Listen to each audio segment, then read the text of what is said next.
Umphathiswa wezezimali eGauteng uNkululeko Dunga ungqinile ukuba urhulumente wephondo uphantsi koxinzelelo lwezemali olukhulayo kwaye ufuna inkxaso-mali eyongezelelweyo ukuze kugcinwe ukunikezelwa kwenkonzo kuluntu.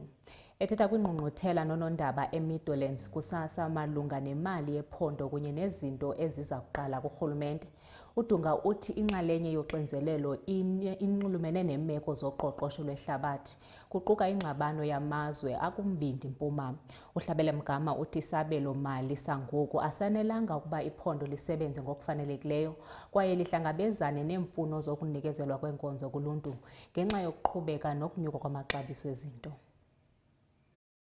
Uphakamise izandla ungqongqoshe wezeyimali kusifundazwe iGoli uNkululeko Dunga echaza ngendlela uhulumeni walesi sifundazwe othwele ngayo kanzima ikakhulukazi njengoba sekukhona izingxushunxushu eziqhubeka eMiddle East nezazingahlelelwanga mhla kuphasiswa isabelo-mali. In terms of the state of the finances of the province,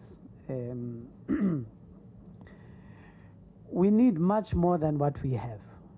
That's the reality. The reality is that our growth and the budget growth of the province, when I looked at the quantification thereof, I think we were standing at 1.9% from the previous year with the new financial year.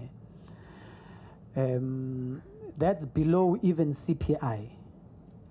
That's below even the inflation. So you get to understand that from where we are from last year to where we are now, the growth has been so limited that it doesn't even speak to the inflation. It means that whatever money that we would have said we've got lesser buying power than we did last year.